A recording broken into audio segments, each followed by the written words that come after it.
শুটকি বাঙালির ইমোশনের সাথে জড়িত। আর শুটকির নাম মুখে নিলেই সবার প্রথম যে রেসিপিটার কথা মাথায় আসে সেটা হচ্ছে শুটকি ভর্তা। তাই আপনাদের জন্য আজকে নিয়ে এলাম লইট্টা শুটকি ভর্তার একদম অনেক জনপ্রিয় একটা রেসিপি, যেটা আমি আমার বাসায় করি আর সবাই ভীষণ পছন্দ করে। তার প্রত্যেকটা টিপস অ্যান্ড ট্রিক্স আজকে আপনাদের সাথে শেয়ার করব। চলুন রান্না শুরু করি।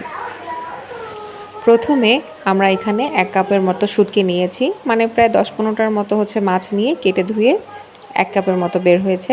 এটাকে আমরা ফুটন্ত গরম পানিতে ভিজিয়ে রাখবো। আধা ঘন্টার মতো আমরা এটাকে একদম ফুটন্ত গরম পানির মধ্যে ভিজিয়ে রাখবো। আর ওইদিকে আমরা হচ্ছে পেঁয়াজ রসুন কেটে নেব। এখানে বড় সাইজের, একদম বড় সাইজের ২টা পেঁয়াজ আমি একটু ডুমো ডুমো করে কেটেছি। আর রসুনটাও হচ্ছে একটু ইন্ডিয়ান যে রসুনটা হয়, মানে বড় কোয়ার যে রসুনটা, সেটা নিয়েছি। ভর্তার জন্য এটা ভালো হয়।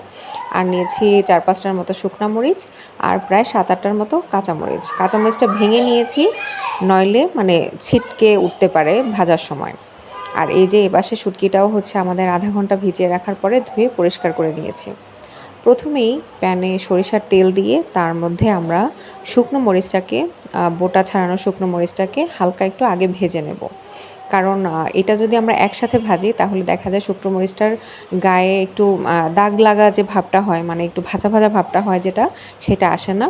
এই জন্য এটাকে একটু আগে ভেজে ১ মিনিটের মতো একটু কালার এনে তার মধ্যে আমরা এখানে যে বাকি পেঁয়াজ রসুন আর কাঁচামরিচটা দিয়ে দেব।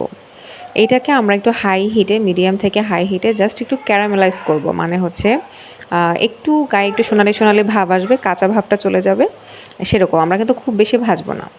এখন সেই পেঁয়াজ রসুন ভাজার যে প্যানটা ছিল সেটার মধ্যেই আমরা শুটকিগুলোকেও একটু ভেজে নেব। ভাজার সময় আমরা এখানে লবণ দিয়ে দেব। আমরা হচ্ছে এই লবণটাই কিন্তু পুরো ভর্তাটা করব। দরকার হলে মানে পরে লবণ অ্যাড করব, নইলে হচ্ছে এই যে লবণটা, এটাতেই ভর্তাটা হয়ে যাওয়ার কথা। একটু ভালো করে সময় নিয়ে মিডিয়াম থেকে হাই হিটে আমরা এটাকে ভেজে নেব। বেশি সময় লাগে না, ১.৫-২ মিনিটের মধ্যেই হয়ে যায়।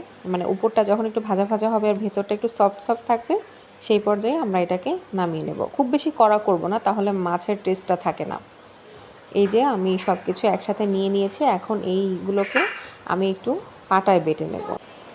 আপনারা চাইলে মিক্সার গ্রাইন্ডারেও করতে পারেন, কিন্তু আমি হচ্ছে ভর্তা বাটা টাইপের ভর্তাগুলো একটু পাটায় বেটে করার চেষ্টা করি, কারণ আমার মনে হয় যে এতে স্বাদ ভালো হয়।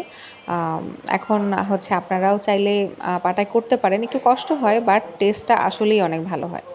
এখন কিছু পেঁয়াজ, কাঁচা পেঁয়াজ, আমরা এটাকে কাঁচা পেঁয়াজটাকে ভালো করে ভর্তার সাথে মিক্স করব। আর দেখুন, আমরা ভর্তাটা কিন্তু একদম মিহি করে ফেলিনি, জাস্ট একটু আস্ত আস্ত আছে। কিসের ভর্তা খাচ্ছি এটা যেন বোঝা যায়। মরিচের একটু আস্ত ভাব আছে, শুটকির আস্ত ভাব আছে। এই যে পেঁয়াজটা মাখিয়ে আমরা এখানে পরিবেশন করে দিলাম। এটাই হচ্ছে ভর্তার ফাইনাল লুক। আপনারা যদি এটা রেখে খেতে চান ফ্রিজে, তাহলে কাঁচা পেঁয়াজটা অ্যাড করবেন না। খাওয়ার আগে জাস্ট কাঁচা পেঁয়াজ অ্যাড করে তারপরে হচ্ছে পরিবেশন করবেন।